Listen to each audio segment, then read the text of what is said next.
Hi guys, Jon and Sahil here, and this week we're carrying on with our theme of dominating 2022 by looking at creating a effective nutrition plan to give you that energy and keep you moving forward with your goals, as they here in 2022. And that starts with thinking about how frequently we're eating. Whether we're on 1 meal a day, 2 meals a day, or 3 meals a day. And that really boils down to what our goal is, whether it's weight loss, strength, performance.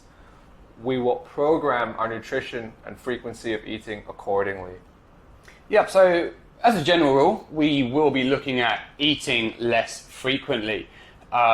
We know that eating less frequently helps to regulate blood glucose levels and therefore insulin levels throughout the body, and that in turn helps us to tap into more body fat stores, giving us that continual energy throughout the day rather than these big peaks and troughs. So we can use that to, as I say, help with weight loss, help you improve your sleep.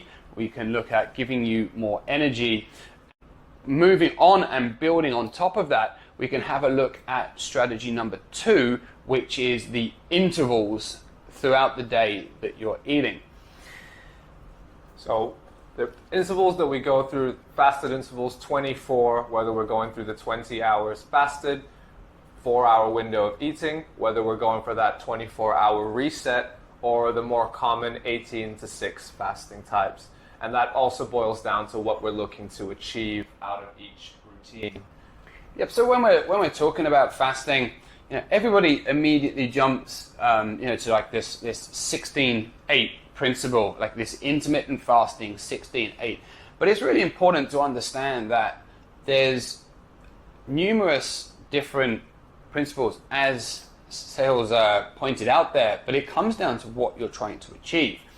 So even a 12-hour fast is going to at least help you to regulate glucose levels, because you're not going to be constantly eating. You're going to have time to digest that. But it's probably not going to give you the benefits of increased growth hormone. It's not going to give you a particularly long period where you're going to be tapping into body fat stores, which is why pushing into that 16, 18, or 20 hour enables more fat loss.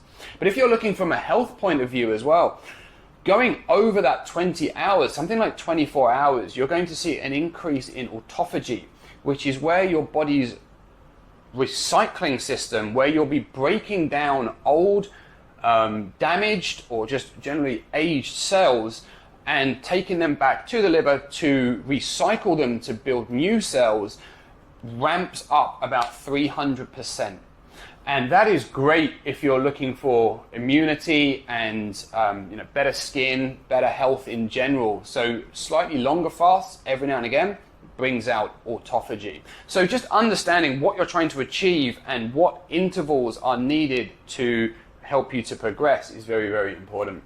Third principle, which is the type of nutrition. So are we focusing on our macros? Are we getting enough protein for protein muscle synthesis? Are we getting an appropriate amount of fiber in our diets for digestion?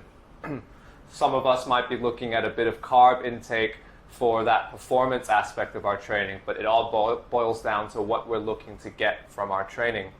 Those of us who are on a weight loss journey might look to prioritize our protein intake and our vegetable intake, reduce on those carbs. That way we're able to stay satiated for longer and delay that second meal, getting hungry for that second meal.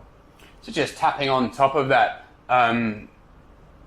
protein leverage hypothesis. Have you come across that?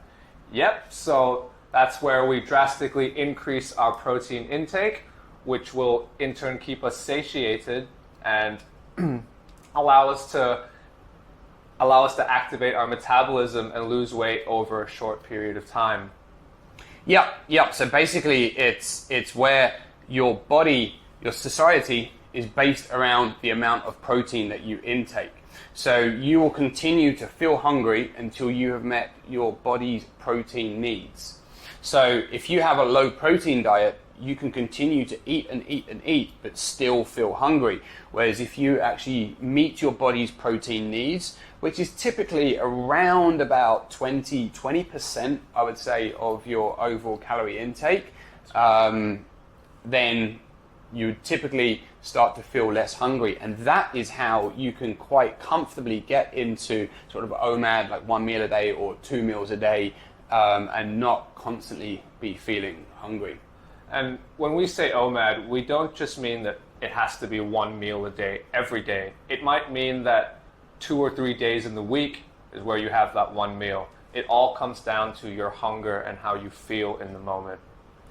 Final thing that we're looking at is timings of your meals. Now, when we're talking about 1 meal a day or 2 meals a day, or even 3 meals a day, timing is important, and it's very specific to you, your lifestyle, possibly how you grew up. It is a learnable system, but you will find that if you always eat at a certain time of day, you typically feel hungry at that point of day. But it is a learnable system, and you can adjust that. So you hear a lot of people say intermittent fasting. Well, you're got to skip breakfast, right? I mean, it doesn't have to be like that. If you're the sort of person that needs breakfast, you really can't function without breakfast in the morning. Then look, take your breakfast. You're going to get. It's going to be more detrimental going through the day feeling grumpy, tired, and everything just because you're skipping that meal. Whereas there's plenty of ways. Eating breakfast and lunch rather than lunch and dinner. Is one way just to play around with the timings of your food that suit your lifestyle, and more importantly mean that you can see through your nutrition plan. Absolutely. And for most of us, that's going to be based around the awareness of our hunger, which is going to dictate when that first meal is. And that's going to vary. It's not always going to be the same, because that's going to be based around our activity, our mood, our hormones. So it will always change, and we can adjust accordingly every day.